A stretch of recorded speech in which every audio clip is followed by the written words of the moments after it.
है कि ईमानदारी क्या है और बेईमानी। तो कुत्ता भी धन्यवाद देता है, लेकिन आज का इंसान है सूर्य भगवान से इतना सारा प्रकाश लेकर भी लोटा भर जल चढ़ाने में आलसी हो जाता है, नहीं चढ़ाता। आप में से कितने लोग जल नहीं चढ़ाते सूर्य भगवान को? कितने लोग चढ़ाते हैं? भैया आप चढ़ाते हो जल? नहीं चढ़ाते? काहे नहीं चढ़ाते? आप चढ़ाते हो? भैया आप चढ़ाते हो सूर्य भगवान को? क्या कहते हो चढ़ाते हो?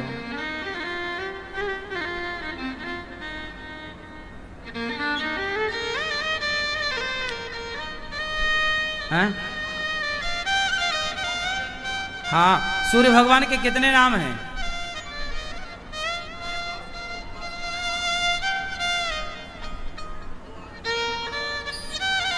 12 आदित्य होते हैं। सूर्याय नमः, आदित्याय नमः, भौमाय नमः, खगाय नमः, मित्राय नमः, भास्कराय नमः। ऐसे 12 नाम याद कर लो सूर्य भगवान के, और जब भी जल चढ़ाओ तो सूर्य भगवान के 12 नाम याद कर लो। गूगल बाबा से पूछ लेना, है ना? तो 12 नाम याद कर लेना और लिख लेना, है ना? और जल चढ़ाया करो। तो यदि 12 नाम नहीं आवे तो 12 बार सूर्याय नमः बोला करो। सूर्याय नमः, सूर्याय नमः, सूर्याय नमः, सूर्याय नमः, सूर्य। हे सूर्य भगवान, आप हमें रोज प्रकाश देते हैं, हम आपका कैसे ऋण चुकाएं? हम सदा के लिए ऋणी हैं, हमारे बाप दादे भी आपके ऋणी रहे। हे सूर्य भगवान, आपका प्रकाश पड़ता है तो हमारी फसल लहलहाती है, हमारी फसल अच्छी होती है। किसानों की फसलों पर सूर्य का प्रकाश ना पड़े तो बताओ क्या फसल मजबूत होगी? कोई भी फसल हो, हर फसल को सूर्य का प्रकाश अनिवार्य है या नहीं? तो क्या लोटा भर जल चढ़ा के नहीं बोलना चाहिए, हे सूर्य भगवान हम आपके ऋणी हैं, कैसे चुकाएं, हम तो आपके ऋणी रहेंगे सदा। एक लोटा जल आपके लिए। जय हो सूर्याय नमः, आदित्याय नमः। हे सूर्य भगवान आपकी जय हो। ऐसा बोलना चाहिए कि नहीं? नहीं। लेकिन आजकल के लोग जल भी नहीं चढ़ाते, और जो जल चढ़ाता है उसे ताने मार, अरे तुम क्या पाखंड कर रहे हो, क्या ढोंग धतूरा कर रहे हो, खुद तो नालायक कर नहीं रहा कुछ, और दूसरा कोई कर रहा है तो उसे ताने और मार रहा है। हम लोग ना कृतघ्नी नहीं है, हम कृतज्ञता व्यक्त करते हैं। कृतज्ञता और कृतज्ञता में अंतर जानते हो क्या है? एक होता है कृतघ्नी। कृतघ्नी जानते हो? कृतघ्नी जानते हो? नहीं। कृतघ्नी जानते हो? नहीं। कृतघ्नी होता है कि जिस पत्तल में खाए उसमें आपकी रोटी खाए, आपकी छाया में रहे और आपकी ही बुराई करे।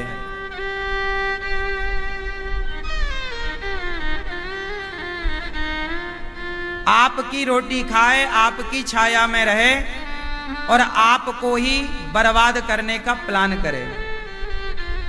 ऐसे लोगों को कृतघ्नी कहते हैं। इसलिए कभी कृतघ्नी मत बनना। एक दाना भी किसी का खाना तो उसके प्रति ईमानदार रहना। एक गिलास पानी भी किसी का पीना तो उसके प्रति ईमानदार रहना। कृतघ्नी नहीं। आपने हमारे साथ भला किया है, आपने हमारे संकट में हमारा साथ दिया है, तो हमें नहीं भूलना चाहिए। आपका उपकार है हम पर। लेकिन आजकल के लोग उपकार भूल जाते हैं, उन्हें कृतघ्नी कहते हैं। जैसे आज आपने किसी पर मुसीबत आती है ना, तो 5,000 रुपए देते हो, भाई साहब मुझे 5,000 की जरूरत है, मुझे 10,000 की जरूरत है, वो बहुत बड़ा काम फंसा हुआ है, आप मेरी 5-10 हजार की मदद करो। तो आपने दयावश उसे 10,000 दिए, भाई साहब ये ले जा, तेरा काम होना चाहिए। आपने 10,000 दिए। लेकिन जब आपको 10,000 की जरूरत पड़ी कि आप पे कोई भगवान ना करे कोई संकट आए, तो आपने अपने 10,000 मांगे। भाई साहब वो आपको 10,000 दिया था, आपने 2 महीना का बोला था, आज 2 साल हो गए हैं। वो 10,000 आप बाप, हमारे बड़ा संकट है, वो 10,000 की बड़ी जरूरत है। तो वो क्या कहता, अरे हम खा के भागे जा रहे हैं क्या? मतलब आपने तो उसके समय पे मदद करी, लेकिन क्या अब उसे पैसे दे करके आपकी हेल्प नहीं करनी चाहिए? और वो अपनी गांठ का तो दे नहीं रहा है, आपका ही वापस आप मांग रहे हैं, फिर भी वो नहीं देता और चार बातें और सुनाता है। ये कृतघ्नी आदमी है, नालायक, दो कौड़ी का। ऐसे लोगों को एक अलग से नरक बनाया है, कुंभी पाक। कुंभी पाक नरक में जाएंगे ये लोग, कृतघ्नी लोग। कौन से नरक में जाएंगे? कुंभी पाक। क्या व्यवस्था है वहां? वहां पर मलमूत्र की नदियां हैं। ये मल का कीड़ा जानते हो? आपने नाले में कीड़ा नहीं देखा? इतना इतना कीड़ा होता है नाला नाली में। ये नाली का कीड़ा कौन बनता है? यही कृतघ्नी लोग, जो किसी का उपकार नहीं मानता, जो किसी का एहसान नहीं मानता, जो तुम्हारी रोटी खाकर भी तुम्हें गाली देता है, ऐसे कृतघ्नी को भगवान नाली का कीड़ा बनाते हैं कि तूने कम से कम उसके साथ तो भला सोचा होता जिसने तेरे साथ भला किया है। चलो, जो तुम्हारे साथ बुरा करता है ना, आप भी उसके साथ बुरा करते हैं, कोई फर्क नहीं पड़ता भाई। बुरे के साथ तो आप बुरा करिए, लेकिन भाई साहब जो आपको भला आपके बारे में सोच रहा है, आप उसकी छाती पे खंजर मार रहे हैं, तो इसे विश्वासघात कहते हैं। और ईश्वर की अदालत में हर सजा माफ है, विश्वासघात माफ। मैंने आप पर विश्वास किया और आपने मेरे साथ छल कर दिया, इसलिए ईश्वर ने इसको इसलिए आज तक विभीषण ने राम को पाया। राम को पाने वाले हर भक्त की पूजा होती है, राम को पाने वाला हर भक्त श्रेष्ठ है, लेकिन आज भी विभीषण को विश्वासघाती के नाम से जाना जाता है। हाँ या ना?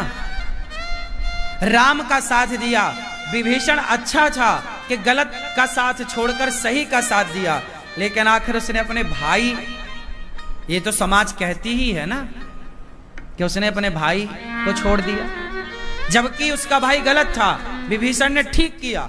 एक पक्ष ये है कि विभीषण ने ठीक किया, गलत भाई का साथ क्यों देता? लेकिन फिर भी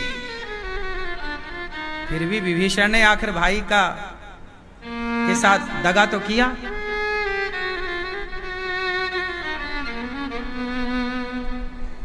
इसलिए सूर्य भगवान का धन्यवाद। तो पहला ऋण मातृ ऋण, दूसरा ऋण पितृ ऋण, तीसरा ऋण देव ऋण। सूर्य भगवान को जल, हमें सूर्य भगवान जल देते हैं, सूर्य भगवान विटामिन डी देते हैं। बारिश होती है ना, तो वरुण देवता का हम धन्यवाद दें, पानी बरसाते हैं। अग्नि, आप सबके घर में भोजन कैसे बनता है? अग्नि कौन है? देवता है, इसलिए हवन करके अग्नि का ऋण चुकाओ। आप अग्नि से लेते हो, क्या लेते हो? बोलो मेरी मां। आप अग्नि से लेते हो ना, तुम्हारी रोटियां पकी आग में, तो आग की उस ज्वाला से ही ना तुम्हारी रोटियां पकी, आग से ही ना तुम्हारी खीर पकी, आग से ना तुम्हारा चावल, तुम्हारे दाल सब पका। तो मतलब आग ने तो तुम्हें सब कुछ दिया। भोजन आज जो तुम थाली में रखा है, वो सब आग की बदौलत तो है, वरना कच्चा कैसे खाते? तो कहीं ना कहीं वो आग का उपकार नहीं है आपके ऊपर, अग्नि का? बोलो। इसलिए हमारे ऋषि लोग हवन करते हैं, यज्ञ, स्वाहा स्वाहा। क्यों? क्योंकि हम सदा अग्नि से भोजन लेते आए हैं, भोजन अग्नि में पकाते आए हैं। अब अग्नि को हम जब यज्ञ करते हैं, तो अग्नि को हम खीर डालते हैं, घी की आहुतियां डालकर, हे अग्नि देवता, सदा हमने आपसे लिया है, आज आपका थैंक यू, धन्यवाद करना है, आपको हम दे रहे हैं, इसलिए यज्ञ करना चाहिए सबको। इसलिए हमारे यहाँ क्या होता है? यज्ञ विधान है। यज्ञ क्यों करना चाहिए? क्योंकि अग्नि के हम ऋणी हैं। इस संसार में ऐसा कोई नहीं है जो अग्नि का ऋणी ना हो। आप ऋणी हो अग्नि के?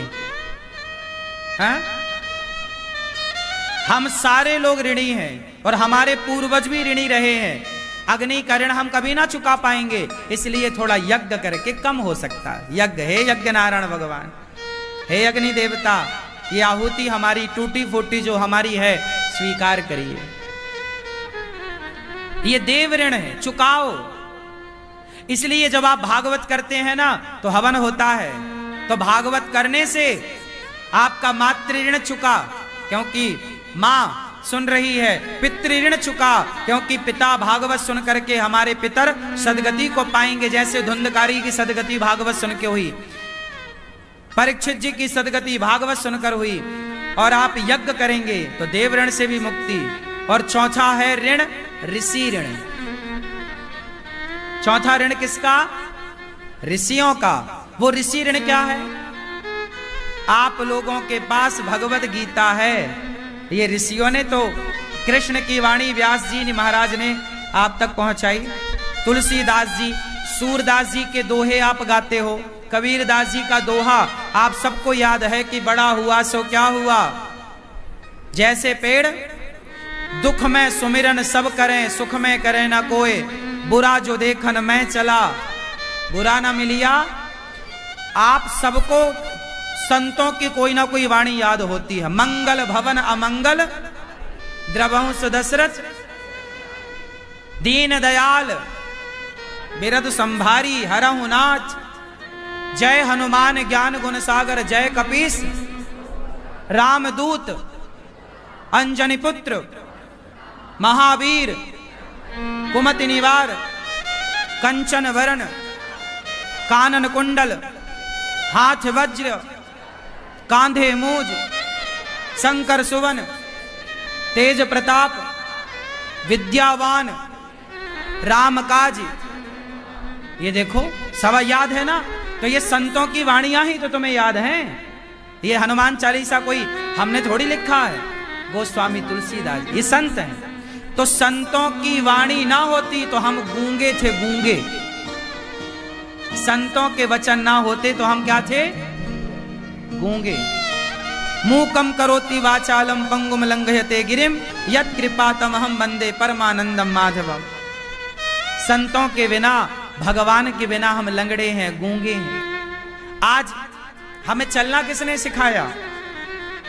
अरे लोग चल के जा कहां रहे हैं? वैश्या के पास। लोग चलकर जा कहां रहे हैं? शराब की दुकान में। वो तो हमारे संतों की कृपा है, गुरुओं की कृपा है कि हम चल करके शराब और वैश्या के घर नहीं, मंदिरों में जा रहे हैं चल करके। संत ना होते तो आज सारा समाज वैश्या के कोठे पर बैठा मिलता। संत ना होते तो आज सारा समाज शराब के प्याले चुस्कियां ले रहा होता। वो तो आज आप शराब कुछ लोग नहीं पी रहे हैं, मांसाहार नहीं कर रहे हैं, वैश्याओं की संगति से बचे हैं, तो संतों ने तुम्हें बचाया है। वरना क्या स्थिति होती आप सबके सामने। तो क्या संतों का उपकार नहीं मानते आप लोग? इसलिए ऋषि ऋण, मातृ ऋण, पितृ ऋण, देव ऋण और ऋषि ऋण, कितने ऋण हो गए? हाँ, और भागवत सुनते हो ना तो चारों ऋणों से आपको मुक्ति मिल जाती है। इसलिए आप लोग ये जो भागवत सुन रहे हैं ना, ये कई कई यज्ञ के बराबर पुण्य कर रहे हैं आप लोग। इसलिए भागवत सुना करो, बच्चों को सुनवाया करो। अभी 2 सितंबर से भागवत जी के यहाँ पर पोथी पाठ हैं, तो जितने लोग अपने मातृ पितृ देव ऋषि ऋण से मुक्त होना चाहे, मुक्त नहीं हो पाओगे, कुछ ऋण का कम हो जाएगा। चलो हाँ, कुछ तो किया। तो आप लोग भागवत जी का पाठ करा सकते हैं अपने पूर्वजों के लिए। भागवत जी के पोथी पाठ बैठेंगे 2 सितंबर से आप बिठा सकते हैं। हम सबके ऊपर ना ऋण है, मुक्त होने का प्रयास करें। इसलिए 4 लोगों का उपकार कभी ना भूलना। किस किस का नहीं भूलोगे?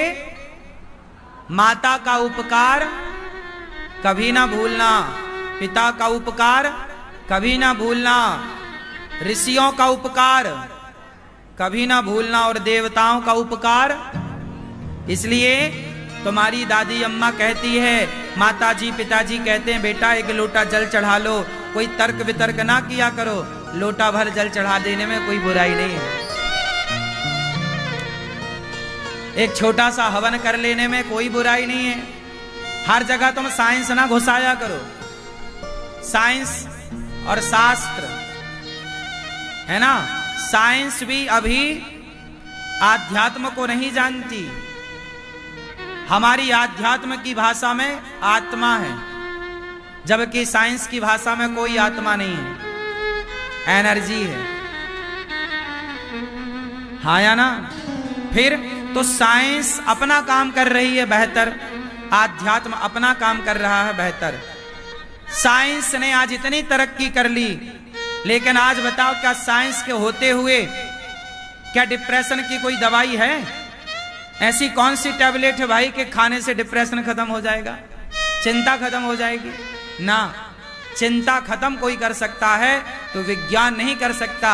चिंता खत्म कर सकता है तो संतों के वचन सुनिए, वाणी सुनिए, अपने आप चिंता से आप मुक्त हो जाएंगे। वेद पुराणों को, शास्त्रों को सुनिए, ऋषि मुनियों की वाणियां सुनिए। अब तुलसीदास जी ने क्या लिखा? हुई है सोई जो राम रचि राखा। ये एक चौपाई आपको चिंता से मुक्त कर सकती है। अब मैं इसका अर्थ करूंगा, समय आने दीजिए।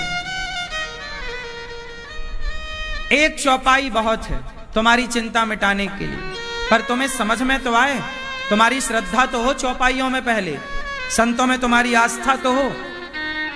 आजकल तो आस्था ही मर गई।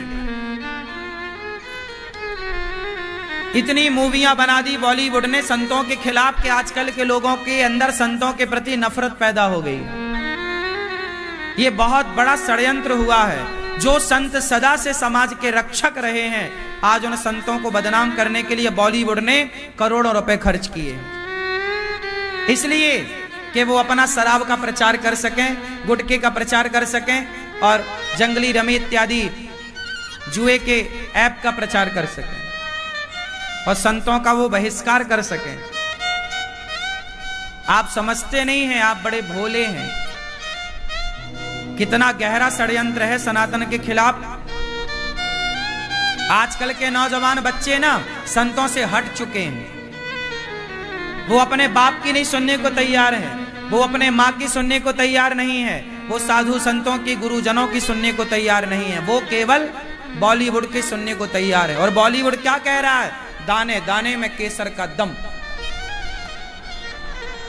बॉलीवुड कह रहा है कि मुझे पीने का शौक नहीं, पीता हूं गम भुलाने को। तो तुम्हारा छोरा भी सोचता है एक पैक मार ले, क्या बिगड़ रहा है? इससे गम दूर होता है। तो आज गम किसके पास नहीं है? आज तो हर आदमी गम से डूबा हुआ है। हाँ या ना? तो बॉलीवुड ने सारे नौजवान लड़का लड़कियों को कब्जे में कर लिया। तुम्हारे बच्चों को भड़का भड़का के, बरगला बरगला करके बॉलीवुड ने अपनी तरफ कर लिया। अब तुम्हारे बच्चे भी एक हाथ में सिगरेट, दूसरे हाथ में शराब का प्याला लिए घूम रहा है और वो अपने आप को बहुत इंटेलिजेंट, पढ़ा लिखा, आधुनिक बता रहा। मैं तो आधुनिक आज का हूं, 21वीं सदी का। और तुम यदि मंदिर जा रहे हो, शंकर जी पे दूध चढ़ा रहे हो, भगवान के आगे हाथ जोड़ रहे हो, तो तुम्हें पाखंडी कहता है तुम्हारा बेटा। अरे तुम तो पागल हो गए हो, ये पत्थर के आगे क्या हाथ जोड़े खड़े हो। और वो क्लबों में जाएं, पराई औरतों के संग नाचें तो मॉडर्न है।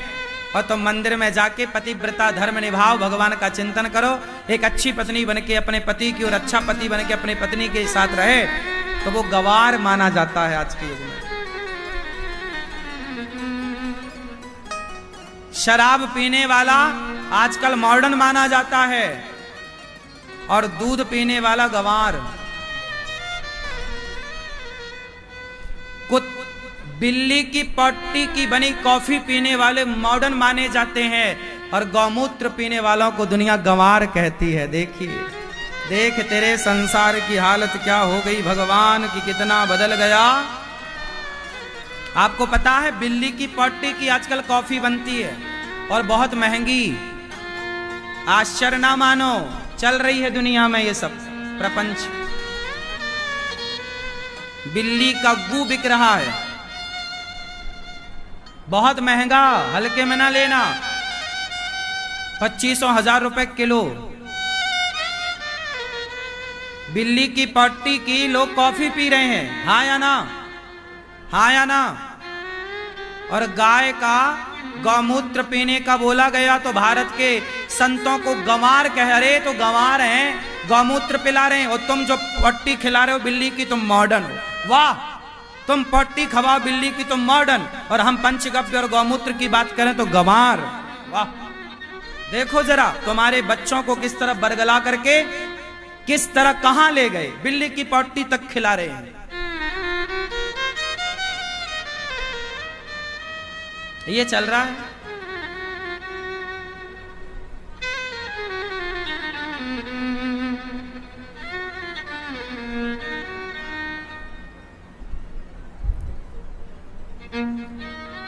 अभी कुछ दिन पहले मैंने कहा कि बिस्किट ना खाया करो, क्योंकि ये बिस्किट नहीं, ये बिस्की किट है।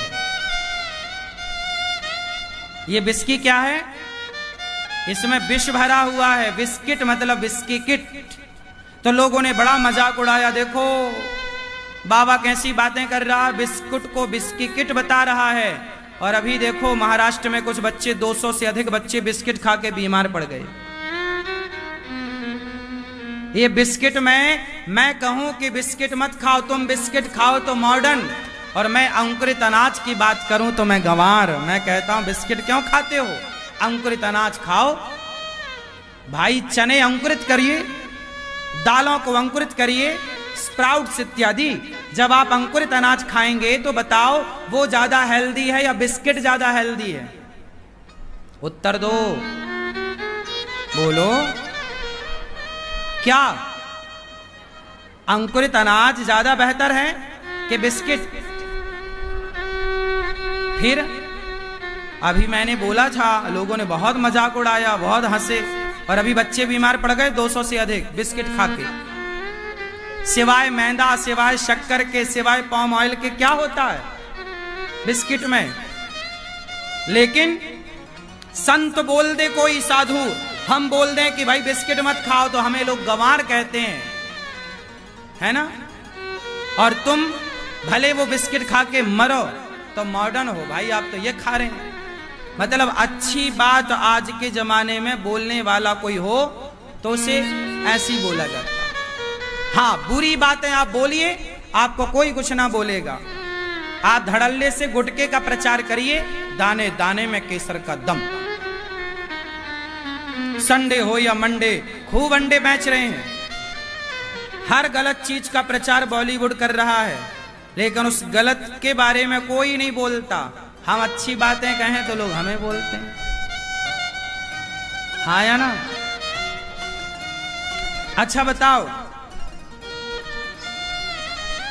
किसी महिला को बच्चा नहीं होता, किसी महिला को बच्चा नहीं होता, वो सारे डॉक्टर को दिखा चुकी होती है, 100 डॉक्टरों को दिखा के बैठ जाती है थक करके, अब तो हो गई नहीं, डॉक्टर मना कर दिया, बहुत सारी दवाई दी, महीनों सालों खाए, नहीं मिला।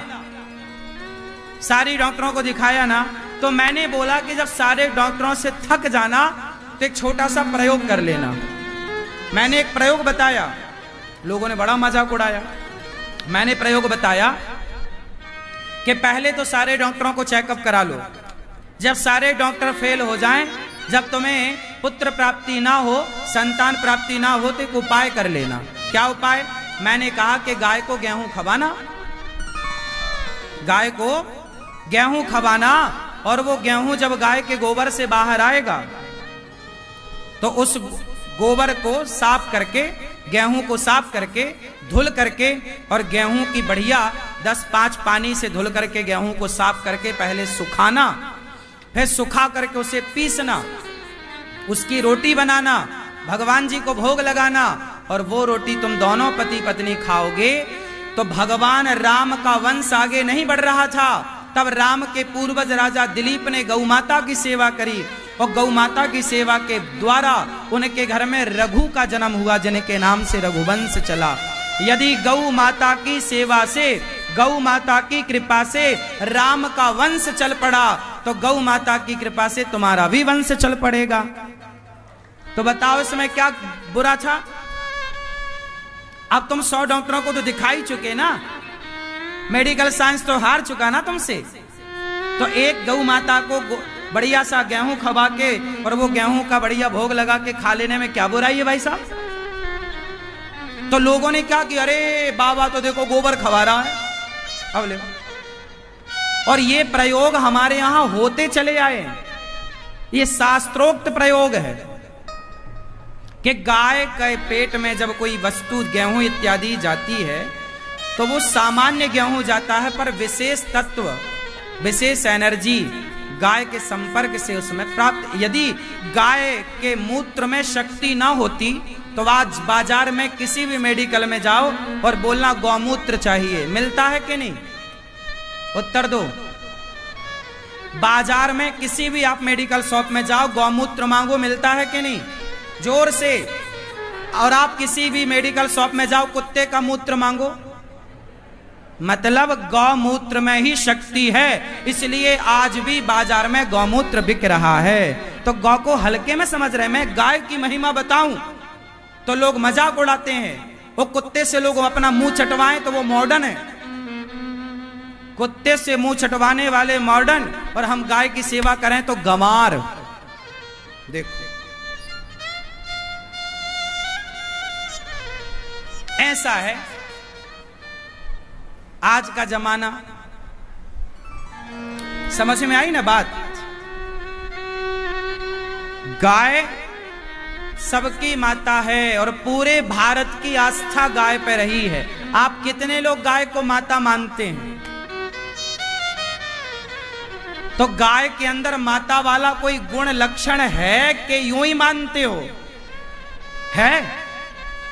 है ना?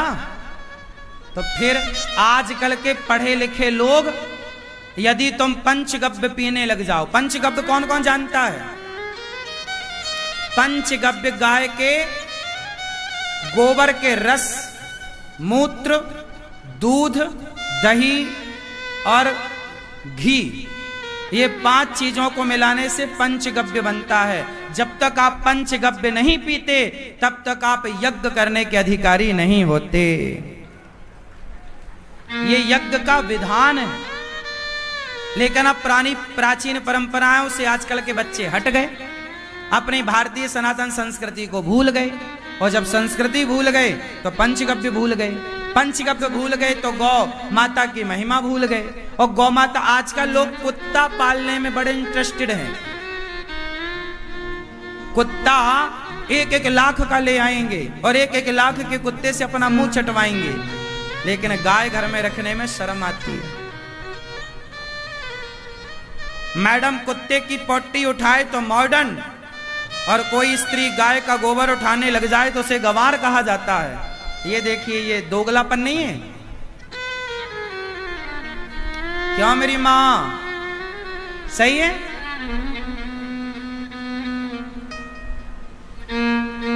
इसलिए आप बड़े हो जाएं, पढ़ लिख जाएं, विज्ञान पढ़ लो भैया, पर विज्ञान पढ़ के अपनी माता को ना नकारने लग जाना, अपने माता गौ माता के एहसानों को ना भूलने लग जाना, जन्म देने वाली माँ पिता के उपकारों को ना भूल जाना। आजकल के बच्चे तो माँ बाप से भी बोलते हैं कि तुमने हमारे लिए किया ही क्या है। अब इन्हें जरा बताओ कि तुम्हारे लिए क्या किया है। ये सब पढ़े लिखे बच्चे हैं। पहले एक अनपढ़ बेटा था जो माँ की आरती उतारता था, पहले एक अनपढ़ बेटा था जो माँ की सेवा करता था, पांव दबाता था, बूढ़ी माँ की साड़ी धुलता था, श्रद्धा से उसका यदि खटिया पे पड़ जाए तो साफ सफाई करता और नहला धुला करके उस माँ की सेवा करते। बड़ी श्रद्धा से पहले के बेटा बड़ी श्रद्धा से अपनी माँ की सेवा करते थे, बाप के प्रति बड़ी श्रद्धा और आस्था हुआ करती थी। 100 जूता मारता था बाप अपने बेटे को, लेकिन पलट के कभी बेटा बाप को जवाब नहीं देता था। पहले के अनपढ़ बेटे माँ बाप के प्रति बड़े श्रद्धावान थे, और आजकल के पढ़ी लिखी औलाद अपने माँ बाप के प्रति तनिक भी श्रद्धा नहीं रखती और कहती है जी हम पढ़े लिखे। क्यों? बदलाव हुआ है कि नहीं लोगों की सोच में, विचारों में। इसलिए खूब पढ़ना बेटा, एहसान न भूलना। तो एक होता है नमक हरामी, जिसे कहते हैं कृतघ्नि, और एक होता है कृतज्ञता।